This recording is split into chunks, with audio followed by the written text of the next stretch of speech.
अस्सलाम वालेकुम बेटा।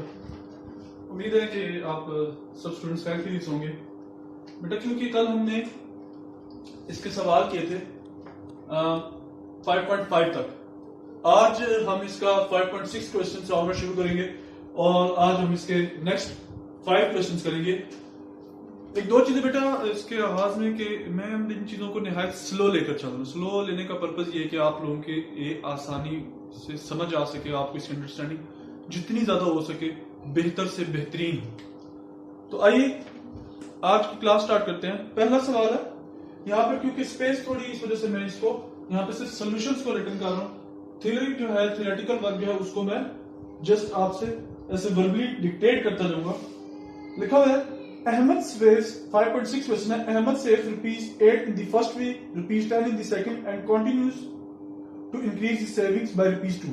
What will be his saving at the end of the year? बेटा सबसे पहली बात है उन्होंने कहा है कि फॉर द फर्स्ट वीक तो A1 = 8 हो गया, नेक्स्ट अगला वीक A2 = 10 हो गया, इसी तरीके से चलता जाए तो 12, 14 इस तरीके चलता गया। तो आपके पास सबसे पहली बात है कि डी डिफरेंस आपके पास कितना आ गया? डी डिफरेंस आपके पास 2 का आ गया कि 2 के डिफरेंस ज्यादा। इससे आपको पता चला कि ये आपकी क्या थी? Arithmetic progression. क्वेश्चन में साफ लिखा बेटा कि पहले वीक में अगर उसने 8 सेव किया तो अगले में 10, इसी तरीके से वो कह रहे हैं कि चलता चला गया। कॉन्टिन्यूस का वर्ड है कि उसमें जारी सारी रहा का। अब उन्होंने पूछा था कि at the end of the year, अब एक वीक की बात हुई, दूसरे वीक की बात हुई, तीसरे वीक की बात हुई, तो साल में कितने वीक्स आते हैं? 52 वीक्स होते हैं। एक साल में ऑर्डिनरी कितने वीक्स होते हैं? 52 वीक्स होते हैं। तो 52 वीक्स का उन्होंने कहा कि टोटल सेविंग से क्या मुराद है कि उन टोटल 52 हफ्तों में उसने कितने पैसे जमा किए।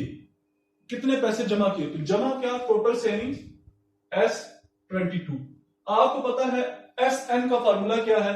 n/2 × 2A1 + n-1 to D। आपने सिंपली n की जगह यहां पर पुट n = 52, n को जस्ट 52 पुट किया, इस वाली इक्वेशन में आपके पास ये आंसर आ गया। आपके पास उसकी टोटल सेविंग्स कितनी थी? S52 = 3068 रुपीज, और ये क्या है आपका आंसर। इसी के साथ ही नेक्स्ट आपका सवाल है, A drilling company contracts to drill a well at a cost of 30 for the first foot, ₹35 for the second, ₹40 for the third, and so on। यहां पर लिखा हुआ है कि ड्रिलिंग कंपनी है, उसने क्या किया? उसने एक कॉन्ट्रैक्ट किया है जिसके मुताबिक एक कुएं की खुदाई के लिए वो 30 रुपए चार्ज करते हैं पहले फुट के लिए, 35 रुपए चार्ज करते हैं दूसरे फुट के लिए, 30 रुपए पहले, 35 दूसरे, तीसरे के लिए 40। तो ये 5-5 का डिफरेंस आता जा रहा है। तो ये 5-5 का डिफरेंस आपको क्या बताता जा रहा है कि ये आपके पास क्या है? अर्थमेटिक प्रोग्रेशन है। क्या बताता जा रहा है? ये आपके पास अर्थमेटिक प्रोग्रेशन है। आपने सिंपली क्या किया? इसकी ये सीरीज बना ली। सीरीज बनाने के बाद D5 यहां पर लिखा हुआ है how deep a well can be drilled for ₹3075, कि कितना गहरा कुआं खोदा जाएगा। टोटल अगर पैसे हमारे पास कितने हो? 3075 रुपए, यानी कि सम कितना? 3075। तो n क्या होता है आपके पास? Total number of values. तो एक फुट पे इतनी थी, दूसरे पे इतनी थी, तीसरे पे इतनी आई है, 40 आई है। तो टोटल नंबर ऑफ फुट्स कितने थे आपने ये बताना था। तो उसके लिए आपने क्या फाइंड आउट करना है? n करना है। अब आपको पता है SN किसके इक्वल होता है? अगेन इसी की इक्वल। SN की जगह आपने यहां पर वैल्यूज पुट कर ली। यहां पर सिंपली आप लिख लें पुटिंग वैल्यूज, ये लिख लें आप सिंपल। तो आपके पास ये क्या आ जाएगा? 3075 = n/2 × 2 × A1 जो है वो किसकी इक्वल है? 30 की इक्वल है। वैल्यूज पुट की है। वैल्यूज पुट करने के बाद आपके पास ये एक इक्वेशन बनेगी। ये इक्वेशन बनने के बाद बेटा आपके पास n की 2 वैल्यूज आएंगी। एक इक्वेशन ये बनी, रिपीट कर दूं, आपने इसको सॉल्व करना है। इसके बाद आपके पास ये वाली इक्वेशन बनेगी। उसके बाद आपकी n की 2 वैल्यूज आएंगी, एक n-41 और एक n = 30। बेटा मेजरमेंट कभी भी आपके पास नेगेटिव नहीं होती, इसीलिए ये वाला आंसर आपका नहीं आएगा। आपने सिंपल क्या लिखना है, n इज इक्वल टू 30, तो आपका आंसर क्या होगा इस क्वेश्चन का, n इज इक्वल टू 30, ये आपका आंसर है, ठीक है। या इसको आप n is equal to 30 feet भी लिख सकते हैं। उसके बाद तीसरा सवाल है, Ali saves ₹1 for the first day, ₹2 for the second day, ₹3 for the third day. How much money he saved in 30 rupees? Again वही बात कि पहले दिन में उसने कितने पैसे सेव किए, A1 is equals to 2, A2 is equals to 3, A3 is equals to 3। तो देखिए पहले दिन 1, 2, 3, तो डिफरेंस कितने का आ रहा है, 1 का आ रहा है। तो इसका मतलब क्या हुआ, यहां पे भी आप डिफरेंस बेशक मार्क करना बेटा कर लें। ये डिफरेंस आपके पास क्या हुआ, 5 SN आपके पास जो गिवन था ये 5, और आपने क्या फाइंड आउट करना है, S find N find out करना था। यहां पे भी आपके पास क्या आ गया, डिफरेंस D1 आ गया, AN गिवन था और आपने फाइंड क्या करना था, SN फाइंड आउट करना। अगेन SN किसकी इक्वल होता है, n/2 into 2A1 plus n-1 to D। बेटा यहां पर गौर से देखिएगा, उसने कहा है कि 30 दिनों में कितने, तो इसका मतलब n क्या है, 30, तो S30 आपने फाइंड आउट कर लिया। जस्ट यहां पर आप लिख लें कि पुट n क्या है आपके पास, n क्या है, 30 है, put n is equal to 30। तो यहां पे वैल्यूज आपने पुट की, आपके पास ये आंसर आ गया जो कि क्या है, 465। टोटल सेविंग्स कितनी है, 460। इसी के साथ ही नेक्स्ट सवाल है, given A1 is equals to 4000, कैसे जरा इसको डिस्कस करते हैं। An engineering university had an enrolment of 4000 students in 1996। एक यूनिवर्सिटी है, उसने स्टूडेंट्स को एडमिशन दिया, एनरोल्ड किया स्टूडेंट्स को, कितने, 4000 स्टूडेंट्स को 1996 में। Each year the enrolment increase by 200। देखिए पहले साल 4000 किए तो डिफरेंस कितना है, 2000, वो कह रहे इंक्रीज हो रहा है, तो इंक्रीज का 200 इंक्रीज करते जा रहा है। तो पहले साल 4000, दूसरे साल 4200, ये A1 आ गया, ये A2 आ गया, ये A3 आ गया, ये A4 आ गया। इस तरीके से ये आपके पास सीरीज चलती गई। तो सीरीज आपके पास क्या थी, अर्थमेटिक प्रोग्रेशन थी। क्या थी, arithmetic progression. D is equal to 200। वो कह रहे थे कि आपने क्या फाइंड आउट करना है, what was the enrolment in 2005, कि 2005 में एनरोलमेंट क्या है। अगर बेटा आप 1996 से शुरू करते हैं, 1996 8 7 8 9 2000, 2001 2 3 4 5, ये मेरे पास कितने साल बने 2005 तक, 1996 से लेके 10 साल।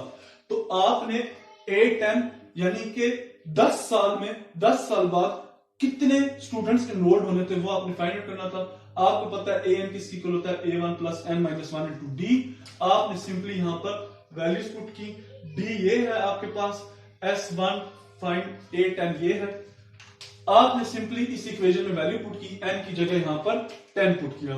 मैं रिपीट कर दूं कि put n is equal to 10, यहां पर आपने पुट किया है। A1 4000 था, n की वैल्यू 10 -1 into 200। तो ये आपके पास क्या आ गया, A10 इज इक्वल टू 5800। ये आपके पास आंसर आ गया। लास्ट क्वेश्चन बेटा, an auditorium has 16 seats in the front row. एक ऑडिटोरियम है, उसमें 16 सीट्स है फ्रंट रो पे। पहली जो फ्रंट रो होती है, सामने वाली रो। ऑडिटोरियम आपने भी देखा होगा, सामने स्टेज होता है और पीछे आपकी चेयर्स पड़ी होती है। जैसे आप यूं कहने के आपके पास ये रावलपिंडी आर्ट काउंसिल जो है, इसका जो ऑडिटोरियम जैसे, तो फ्रंट पे 16 सीट्स हैं, 20 seats in the second row. फिर उससे पिछली जो रो है उस पर 20 सीट्स हैं। इसी तरीके से 24 जो है तीसरी वाली रो में। तो देखिए 20,